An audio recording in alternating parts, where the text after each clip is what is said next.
بسم اللہ الرحمن الرحیم۔ ٹی جی سپیکس کے معزز ناظرین، السلام علیکم۔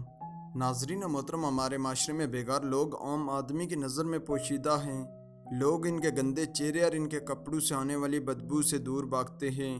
اس کے علاوہ کچھ اچھے لوگ بھی خدا کی اس کائنات میں پائے جاتے ہیں، جو بیکاریوں کی نہ صرف مدد کرتے ہیں بلکہ اکثر ان کے اندر کا ٹیلنٹ نکال کر ان کو دنیا کے سامنے بھی لاتے ہیں۔ دوستو، اس دنیا میں موجود بیکاری اکثر حالات و واقعات کی وجہ سے اس بھیانک مقام پر پہنچ چکے ہیں۔ تو آج کی ہماری ویڈیو ایک ایسے بیکاری کے بارے میں ہے جو ہر وقت گلیوں اور سڑک کے کنارے بیٹھ کر کچھ لکھتا رہتا تھا۔ اس کو جتنے بھی پیسے ملتے وہ پنسلیں اور کاپیاں خریدنے میں صرف کر دیتا۔ اسپروائد ویڈیو کا آگے بڑھنے سے پہلے چینل پر نئے والے ناظرین سے گزارش ہے کہ ہمارے چینل کو سبسکرائب کریں اور ساتھ گھنٹی کے نشان کو بھی دبائیں تاکہ ہر نئی آنے والی ویڈیو کا نوٹیفیکیشن تسلسل و تواتر کے ساتھ آپ تک پہنچتا رہے۔ دوستو، اس کے علاوہ ہماری ان کاوشوں کا صلہ میں لائکس اور کمنٹ سے ضرور دیں۔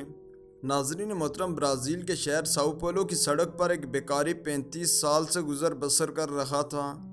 اس کی جائے پیدائش ایک گاؤں میں ہے، مگر 23 سال کی عمر میں وہ اس شہر میں آ گیا، اور انسان کی طرح اس نوجوان کو بھی یہ خواہش تھی کہ وہ بہت سے پیسے کما کر پوری دنیا میں مشہور ہوگا۔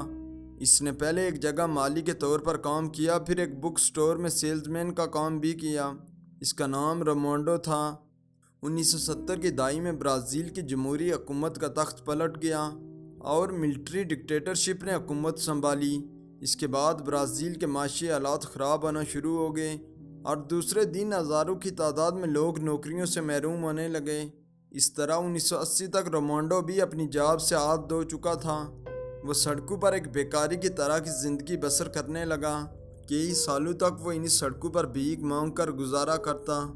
اس نے نہ بال کٹوائے اور نہ ہی کبھی غسل کرنے کا موقع ملا۔ وہ ہر وقت سڑک کے کنارے بیٹھ کر نظمیں اور غزلیں لکھتا رہتا۔ اس کا یقین تھا کہ وہ ایک دن ان کو پبلش کرے گا۔ جتنے بھی پیسے اس کو ملتے وہ کاپیاں اور پنسلوں پر خرچ کرتا۔ جو کچھ بھی لکھتا ایک پرانے فولڈر میں لپیٹ کر رکھ دیتا۔ وہ رات کا وقت قریب ہی پرانے گتوں پر لیٹ کر گزارتا، اور راہگیر کی نظر میں ریمونڈو ایک گندا بیکاری تھا جو کہ صرف زمین کے اوپر بوجھ ہے۔ دوستو، 2011 میں شیلو منیرا نامی عورت نے ریمونڈو کو اپنے گھر کے قریب پایا۔ وہ ہر روز اس بیکاری کو ایک ہی جگہ دیکھتی اور ہر وقت یہ کچھ نہ کچھ لکھتا ہی رہتا۔ ایک دن وہ اس کے پاس آئی اور پوچھا، تم کیا لکھ رہے ہو؟ کیا مجھے دکھا سکتے ہو؟ ریمونڈو نے ایک تازہ لکھی ہوئی نظم اس لڑکی کو دی۔ شیلو نے نظم پڑھی تو اس کو جھٹکا سا لگا، کیونکہ یہ حیران کن نظم تھی۔ اس کو یقین نہ تھا کہ ایک بے گھر شخص ایسی نظم لکھ سکتا ہے۔ ایک عجیب خیال اس کے دماغ میں آیا۔ اس عورت نے نظم کی تصویر لی اور فیس بک پر پوسٹ کر دی۔ شیلو نے ریمونڈو کا فیس بک پیج بھی بنایا اور اس کی نظمیں اپلوڈ کرنا شروع کر دیں۔ جلد ہی یہ نظمیں وائرل ہو گئیں اور ہزاروں کی تعداد میں لوگوں نے اس کی تعریف کی۔ وہ ریمونڈو سے ملنے آتے، اس کو خوراک دیتے اور باتیں کرتے۔ مگر دوستو، اس کے بعد ایک ایسا واقعہ پیش آیا جس نے ریمونڈو کی زندگی ہی بدل دی۔ ایک شخص نے ریمونڈو کو پہچان لیا کہ یہ اس کا بھائی ہے، جو کہ کئی سال پہلے گھر سے بھاگ گیا تھا اور پھر واپس نہ ملا۔ اس وقت فرانسسکو بہت چھوٹا تھا جب ریمونڈو گھر سے نکل آیا تھا۔ اس نے سوچا کہ اس کا بھائی مر چکا ہے۔ فرانسسکو اس کو فوراً گھر لے گیا۔ ریمونڈو نے 35 سال بعد پہلی بار غسل کیا، اس کے بال بھی کٹوائے گئے اور وہ ایک بستر پر بھی لیٹا۔ اس کے بعد ہزاروں کی تعداد میں ریمونڈو کی نظمیں پبلش کی گئی۔ دوستو، آج کے دور میں ریمونڈو برازیل کا ایک مشہور رائٹر بن چکا ہے۔ وہ اب 42 سال کا ہو چکا ہے، مگر اب بھی ایک اچھا لکھاری ہے۔ اس کے بھائی اور شیلو نے ریمونڈو کی پہلی بک بھی پبلش کروائی۔ اس وقت یہ رائٹر $1.5 بلین کما چکا ہے۔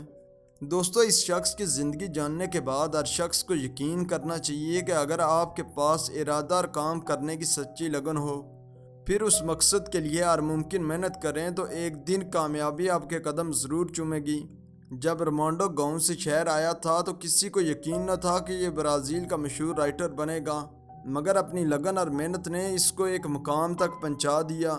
تو دوستو، اگر آپ کے پاس اس طرح کا کوئی واقعہ ہے تو ہمارے ساتھ ضرور شیئر کریں۔ تو ناظرین محترم، اگر آپ کو ہماری یہ ویڈیو اچھی لگی ہے تو اس کو لائک کریں، اپنے دوستوں کے ساتھ شیئر بھی کریں۔ اسپروائد ویڈیو کا آگے بڑھنے سے پہلے چینل پر نئے والے ناظرین سے گزارش ہے کہ ہمارے چینل کو سبسکرائب کریں اور ساتھ گھنٹی کے نشان کو بھی دبائیں تاکہ ہر نئی آنے والی ویڈیو کا نوٹیفیکیشن تسلسل و تواتر کے ساتھ آپ تک پہنچتا رہے۔ تب تک فی امان اللہ.